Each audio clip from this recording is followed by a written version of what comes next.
Hello guys, welcome back.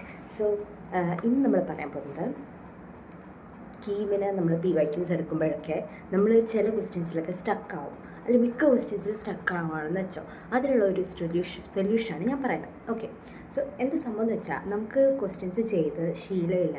അതുകൊണ്ട് തന്നെ നമുക്കൊരു ക്വസ്റ്റ്യൻ കാണുമ്പം ആ ക്വസ്റ്റ്യൻ എങ്ങനെ ചെയ്യണം എന്നുള്ള ഒരു ഐഡിയ നമ്മുടെ മനസ്സിൽ വരുന്നില്ല. അത് വരാത്തതുകൊണ്ട് തന്നെ നമ്മൾ ഡിപ്രസ്ഡ് ആയിട്ട് നമ്മൾ എന്ത് ചെയ്യത്തില്ല, നമ്മൾ ആ ക്വസ്റ്റ്യൻ ചെയ്യത്തില്ല. പിന്നെ നമ്മുടെ മൂഡ് പോകും, ക്വസ്റ്റ്യൻ ചെയ്യാനുള്ള മൂഡ് നമുക്ക് പോകും.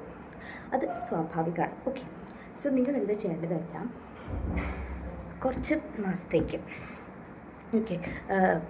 കുറച്ച് മാസമല്ല, കുറച്ച് ആഴ്ചകൾ, അറ്റ്ലീസ്റ്റ് ഇപ്പം ഒരു മാസമെങ്കിലും നിങ്ങളുടെ കയ്യിൽ ഉണ്ടാവുമല്ലോ, അല്ലെങ്കിൽ കുറച്ച് ആഴ്ചകൾ നിങ്ങൾ എന്ത് ചെയ്യുക, നിങ്ങൾ സൊല്യൂഷൻസ് നോക്കി PYQs ചെയ്യാം. ഓക്കെ, അതായത് ഒരു ക്വസ്റ്റ്യൻ എടുത്തു, അത് നിങ്ങൾക്ക് കിട്ടുന്നുണ്ട് നോക്കുക, കിട്ടിയില്ലെങ്കിൽ ഉടനെ നിങ്ങളതെങ്ങനെ ചെയ്യേണ്ടത് നോക്കി അത് പഠിക്കാം. ഓക്കെ, അങ്ങനെ ഒരു അറ്റ്ലീസ്റ്റ് ഒരു അഞ്ച് previous year papers full complete നിങ്ങളിങ്ങനെ സൊല്യൂഷൻസ് നോക്കി നിങ്ങൾ ചെയ്യുകയാണെങ്കിൽ നിങ്ങൾക്കൊരു ഐഡിയ കിട്ടും എങ്ങനെ ചെയ്യേണ്ടത്. പിന്നെ അതിന് ശേഷം അഞ്ചെണ്ണേ പറയുള്ളൂ, 5 പ്രീവിയസ് ഇയർ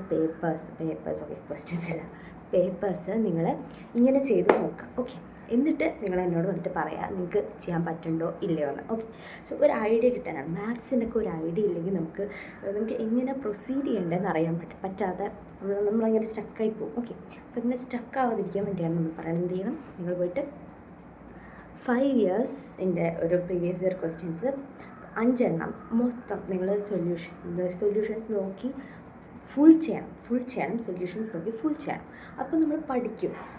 എല്ലാം ഒരു തട്ടിമുട്ടലാണല്ലോ, എല്ലാം ഒരു കാണാപ്പാടമാണല്ലോ. ഓക്കെ, സോ നിങ്ങൾ പോയി അത് പഠിക്കുക, എന്നിട്ട് നിങ്ങൾ പുതിയ ക്വസ്റ്റ്യൻസ് ചെയ്യാൻ നോക്കുക. അപ്പോൾ നമുക്ക് എന്തെങ്കിലുമൊക്കെ ഐഡിയ വരും. നമ്മളിതവിടെ കണ്ടിട്ടുണ്ടല്ലോ, കീം എക്സാം ഇങ്ങനെ നടക്കുള്ളൂ, നമ്മളിതവിടെ കണ്ടിട്ടുണ്ടല്ലോ എന്നൊരു ഓർമ്മയിലാണ് എല്ലാം നടക്കുന്നത്.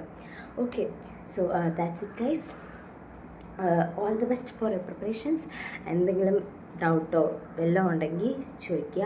ഓക്കെ, സോ നിങ്ങളൊരു 5 പ്രീവിയസ് ഇയർ ക്വസ്റ്റ്യൻസ് ഇതുപോലെ കംപ്ലീറ്റ് ചെയ്തിട്ട് ഇനി വന്ന് പറ, ഇനി നിങ്ങൾക്ക് ചെയ്യാൻ പറ്റുന്നുണ്ടോ ഇല്ല. Okay, so that's it guys, bye bye.